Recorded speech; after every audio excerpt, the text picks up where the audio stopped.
The HOA nightmare that ended with handcuffs. It was a quiet Sunday evening when our doorbell rang with an urgency that made my heart skip. Through the peephole, I saw Margaret, our HOA president, red-faced and trembling, pointing at my wife, Sarah, like she'd just unmasked a criminal mastermind. "I'm calling the cops right now," she shouted, loud enough for the whole street to hear. All because Sarah had calmly said, "No thanks," to joining the homeowners association. What started as a polite refusal spiraled into 3 months of relentless harassment that turned our dream home into a battleground. Little did Margaret know, she was picking a fight with the county sheriff. We'd just moved to Willow Creek Estates, a charming suburban neighborhood in Ohio with tree-lined streets and kids playing until dusk.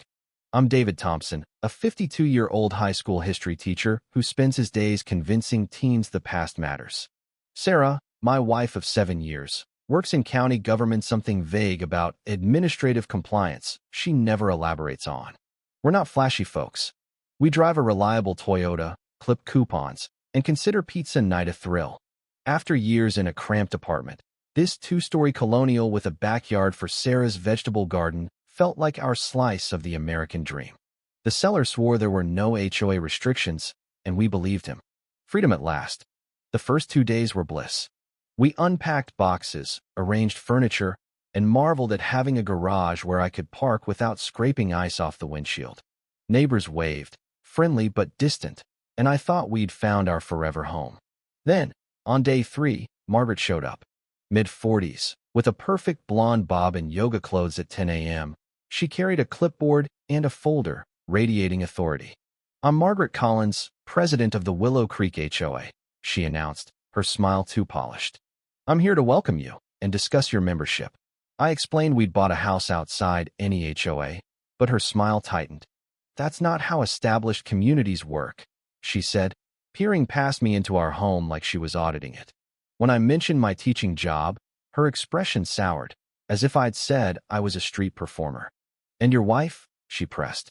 Sarah appeared, wiping her hands on a dish towel, and said, "County government, boring stuff." Margaret's eyes glinted with suspicion. She launched into a spiel about HOA benefits, property values, community standards, neighborhood events, handing us a folder with charts and official-looking documents. To my shock, they seemed legitimate, with county seals suggesting our property was under her jurisdiction. Had we missed something? Sarah scanned the papers, her face unreadable, then handed them back. "Thank you, Mrs. Collins, but we're not interested," she said firmly. Margaret's smile froze. "This isn't optional," she snapped, her tone turning icy. "Community standards protect everyone." Sarah didn't budge. "We'll manage our property independently." Margaret's eyes narrowed, and as she left, she snapped photos of our house, car, and mailbox, calling it neighborhood documentation. A chill ran through me. This wasn't a welcome, it was surveillance. The next morning, a violation notice was taped to our door, listing absurd infractions. Grass too long. I'd mowed 3 days ago. Mailbox the wrong color, standard black, like half the street. And garden beds inappropriate for the neighborhood aesthetic. Sarah read it over coffee, her eyes sharp. "This is retaliation," she said, analyzing the document like a legal expert. "It's vague to avoid challenges, but builds a paper trail for harassment." Her confidence was reassuring, but odd. She spoke like someone who'd seen this playbook before. When I asked how she knew, she shrugged. "Government work. You spot regulatory abuse a mile away." That afternoon, our mailbox overflowed with flyers for a concerned neighbors meeting. The language was neutral, but the intent was clear. Margaret was rallying the neighborhood against us. Despite Sarah's advice to ignore it, I attended the meeting. About 20 residents sat in folding chairs as Margaret's projector displayed protecting property values together. Her presentation was slick, showing before and after photos of well-maintained homes until it turned to ours. High-resolution images, taken during her documentation visit, had red circles around our supposed violations. "Some residents treat standards as optional," she said, pausing on some to glare at me. "This threatens everyone's investment." I wanted to shout, but a neighbor, Tom Harris, spoke up. "I've lived here 8 years. Their place looks fine." Murmurs of agreement rippled through the room, and I felt a flicker of hope. Then things got darker. One night, I found a manila envelope under our door containing our home's architectural plans and surveillance photos of Sarah leaving for work, time-stamped over weeks. Margaret's handwriting noted every detail. This was an HOA nonsense seat was stalking. I showed neighbors, expecting outrage, but got shrugs and suggestions to work it out. Frustration gnawed at me. Teenagers were more reasonable than this woman. The next escalation came when Margaret arrived with a lawyer, Mr. Bradley, who handed me a cease and desist notice for disruptive behavior and property devaluation. Sarah skimmed it, unfazed. "These cite fake ordinances," she said, handing it back. "It's intimidation, not law." Bradley sputtered, but Sarah's calm dismissal shut him down. Neighbors started whispering about Margaret's tactics. Tom, an HOA board member, revealed she was in financial trouble, personally liable for $8,000 if membership didn't grow. Her desperation explained the escalation. One night, I woke to noises in our backyard. A flashlight beam swept our windows, and by the time I got outside, the intruder was gone. Our patio furniture was rearranged, the garden hose unrolled, and scratches marked our window frames.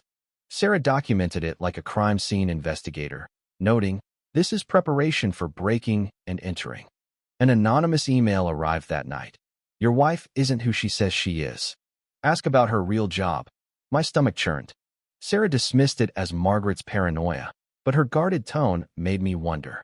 Margaret's social media campaign came next, painting us as selfish newcomers endangering property values. Sarah took screenshots, noting, "Digital harassment leaves a trail." Neighbors like Tom and Betty, an elderly widow, pushed back online, questioning Margaret's obsession. Her posts grew frantic, attracting comments from outsiders calling her unhinged.